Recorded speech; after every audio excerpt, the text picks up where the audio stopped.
Number बनाने के लिए झंडा जलाया एक्चुअली वो नंबर बनाना चाहती थी कि मेरा नंबर बन जाएगा, आने वाला 27 का चुनाव है, कहीं से कहीं कम से कम एक टिकट तो मिल ही जाएगा। तो नंबर कम हो गया उनका नंबर तो भाजपा अरे से भी तो कहीं- भाजपा क्या इनको लगता है न 22 का टिकट मिला, न मेयर जैसे पद का टिकट मिला। थोड़ी सी भी पढ़ी लिखी जानकार होती, बुद्धि होती तो इस बात को समझती कि SC ST OBC महिलाओं को, माइनॉरिटी महिलाओं को ये समझना होगा, चाहे वो भले ही बीजेपी में हो, भारतीय जनता पार्टी के सदस्य हो, उनको इस बात की लड़ाई बहुत पुरजोर तरीके से लड़नी चाहिए, संवैधानिक तरीके से। अपर्णा यादव ने जो झंडा जलाया समाजवादी पार्टी और कांग्रेस का, ऐसे पत्रकार आप कैसे देखते हैं?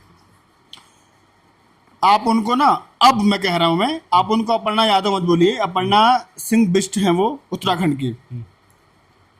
योगी जी को अपना भाई मानती हैं वो। 2017 के विधानसभा चुनाव में लखनऊ जो जिला है उसके एक सीट से विधानसभा से वो समाजवादी पार्टी के सिमरो चुनाव लड़ चुकी हैं, हार गई थी।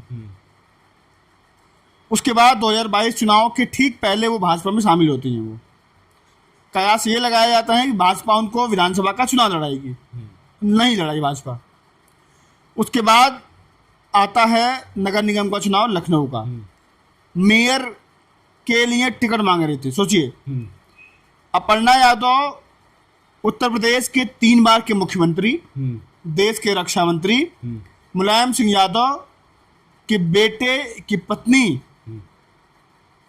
बीजेपी से लखनऊ में मेयर जैसे पद के लिए टिकट मांग रही थी, भाजपा ने नहीं दिया। इससे बड़ा अपमान क्या होगा?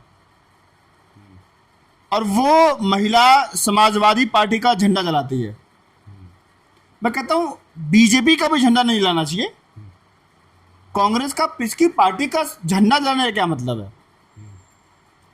अगर वो महिला थोड़ी सी भी पढ़ी लिखी जानकार होती, बुद्धि होती तो इस बात को समझती कि 2023 में जो महिलाओं को आरक्षण को लेकर के जो बिल था वो पास हो चुका है, वो बिल एक्ट बन चुका है, वो कानून बन चुका है। वो अभी जो मामला चल रहा था, जो 3 दिन की सदन चली, आपातकाल में सबको बुलाया गया, वो डीलिमिटेशन का था, परिसीमन का था।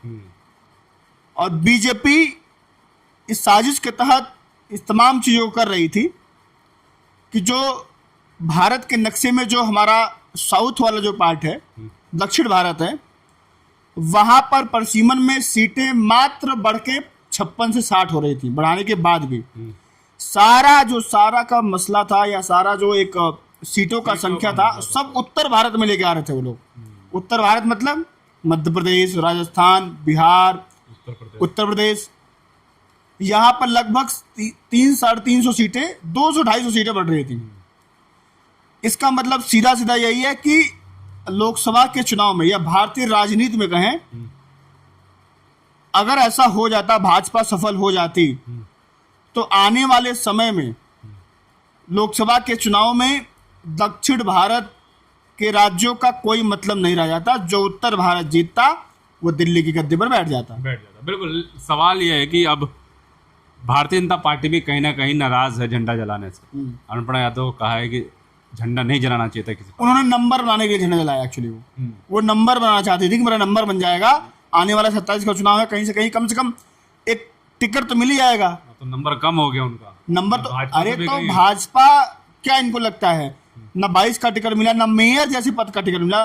सुषमा खरगवाल जो अभी अखिलेश जी की माँ पर टिप्पणी की है कल रात में, तो अखिलेश जी ने बहुत शालीनता से उनको उत्तर दिया है।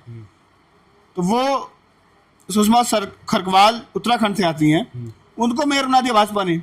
इनको क्या लगता है इनको टिकट मिलेगा, नंबर, झंडे जलाएंगी, तमाम तरह की ओछी हरकतें करेंगी तो इनको नंबर मिल जाएगा और भाजपा खुश हो जाएगी। भाजपा भी जानती है कि आज जो सत्ता है बपौती नहीं है, जो आज साहिदे मसनद है कल नहीं होंगे। ठीक है। लेकिन लगातार आपने आरक्षण की बात की, योगी आदित्यनाथ घूमते हैं कल लखनऊ की सड़कों पे, खबर चलती है कि 15,000 कि 1.5 लाख कि कितनी सारी महिलाएं वहां पे विरोध किया, अखिलेश यादव, राहुल गांधी, सब। उन महिलाओं को खुद नहीं पता था क्यों आई हैं वो। ठीक है, उन महिलाओं को स्कूली बच्चियां जो हैं स्कूल से उनको लाया गया था जबरदस्ती, उनको खुद नहीं पता था कि क्यों आई हैं वो। और जो पढ़ी लिखी बच्चियां एक दो कह रही हैं कि भाई मिल तो गया है यार, 33% जो मामला है हो तो गया है। अब लड़ाई क्या है, मैं कहना चाहता हूँ आपकी इस वीडियो में, आप इस वीडियो को बहुत काट के चलाइएगा। इस देश की SC ST OBC महिलाओं को, माइनॉरिटी महिलाओं को ये समझना होगा, चाहे वो भले ही बीजेपी में हो, भारतीय जनता पार्टी के सदस्य हो, उनको इस बात की लड़ाई बहुत पुरजोर तरीके से लड़नी चाहिए, संवैधानिक तरीके से, कि जो 33% महिलाओं को आरक्षण मिला है उसमें कोटा विद इन कोटा, मतलब उस 33% से भी जो SC ST OBC महिलाओं का जो आरक्षण है वो होना चाहिए। नहीं होगा तो इस 33% आरक्षण का कोई मतलब नहीं रह जाएगा। वहां भी सामान्य वर्ग की महिलाएं चुनाव लड़ेंगी और वही धंधा सेठ की महिलाएं, अंबानी अडानी जैसी परिवारों की महिलाएं, बड़े बड़े उद्योगपति, पूंजीपति, पैसा वाली वही लड़ेगी महिलाएं जाकर के वहां पर सदन में बैठेंगी। SC ST OBC की भागीदारी खत्म हो जाएगी। कोई दोबारा से पत्थर तोड़ने वाली, कपड़ा प्रेस करने वाली, गाय भैंस चराने वाली, गोबर पाथने वाली कोई ऐसी महिला देश की सबसे बड़ी पंचायत में नहीं पहुंच पाएगी। तो सारा जो मसला है, सारा जो लड़ाई है, अभी विपक्ष इस बात पे लड़ रहा है कि कोटा विद इन कोटा होना चाहिए। और जो ये परिसीमन डिलिमिटेशन की आड़ में ये लोग जो लगातार हो हल्ला मचाए हुए हैं कि महिलाओं की विरोधी है, भाजपा जो लगातार कह रही है कि समाजवादी पार्टी, कांग्रेस या तमाम जो और विपक्षी पार्टियां हैं महिला विरोधी है, समझना होगा आप लोगों को, इस देश की आवाम को समझना होगा, जो पढ़ी लिखी है, सद्बुद्धि है, थोड़ी भी अकल है, कि 2023 में वो मामला खत्म हो चुका है, 33% आरक्षण वाला मामला हो गया है। ये जो है भाजपा डिमिलिटेशन करना चाहती है, वो डर गई है, भाजपा डर गई है, भाजपा के नीचे से हाथ पांव फूल चुके हैं। आप तभी देखिए, मतलब ये महिलाओं को 500 रुपए उसमें से हक नहीं देंगे, पहले 800 रुपए आएंगे तब जाकर 300 रुपए देंगे। हाँ, अगर देना हो तो इसमें से दो ना यार। अगर अगर आपको लगता है कि आप बहुत अच्छे हैं, आप सच में महिलाओं के हितैषी हैं, तो आप इसी में से दे दो ना। आप डर क्यों रहे हो? विपक्ष तो कहीं राहुल गांधी भी कह रहे हैं, अखिलेश यादव ने भी कहा है भाई, आप इसी में से दो। समाजवादी पार्टी की अभी लोकसभा के लोकसभा में देखिए, आपकी एक यहाँ से आपकी विधायक है, मुरादाबाद से सांसद है, ठीक है, आपकी कैराना से हैं, इकरा हसन जी हैं। आप चले जाइए जौनपुर के मछली शहर से हैं उनकी बेटी तूफानी सरोज की प्रिया सरोज। तो महिलाओं को जो सम्मान देने का काम है, डिम्पल जी खुद हैं, तो ये सम्मान देने का काम। अब भाजपा की महिलाओं का सांसदों का नाम बताइए उत्तर प्रदेश से कितनी है? तो अगर सम्मान की भागीदारी देने की बात आती है, सम्मानित हेमा मालिनी को सम्मान दिया, कंगना रनावत को सम्मान दिया, स्मृति ईरानी को सम्मान मिला है, कितना सम्मान चाहिए? वो लोग पहले से स्थापित हैं और हेमा मालिनी कई बार चुनाव लड़ चुकी हैं। वो किसी SC ST महिला को, OBC को महिला ने सम्मान दिया है कि कितने काम किया है? नहीं किया है। राष्ट्रपति तो बनाया ना।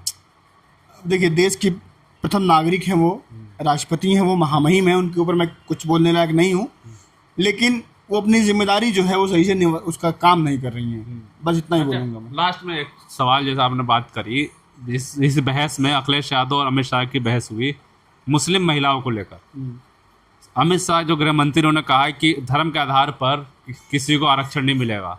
तो ये जो आरक्षण की बात की जा रही है 33%, तो क्या इसमें मुस्लिम महिलाओं को अलग रखा जाएगा? ये समझ में नहीं आ रहा। नहीं, देखिए, वो भी इस देश की नागरिक हैं, वो भी इस देश की महिलाएं हैं, और जो हमारा संविधान है, संविधान हमारा सभी धर्मों को एक समान मानता है। और बड़े दुख की बात है कि देश के जो गृह मंत्री हैं, एक संवैधानिक पद पर हैं, वो ऐसी बातें कर रहे हैं। उनका भी, क्योंकि मुसलमानों में भी एक पसमानदा मुसलमान है जो SC ST OBC समाज से आता है, तो उनको भी कहीं ना कहीं जो हक हिस्सा है वो मिलना चाहिए। क्योंकि वो कहाँ जाएंगे फिर वो लोग? बिल्कुल, क्योंकि वहाँ भी तो चीज़ें सही से है नहीं ना, वहाँ भी जातिगत भेदभाव तमाम चीज़ें रहती हैं। अगर उन लोगों से बहुत जाके पूछेंगे, चीज़ें वहाँ रहती हैं। तो वहाँ भी वो तबके की महिलाएं हैं जिनको सम्मान हक मिलना चाहिए।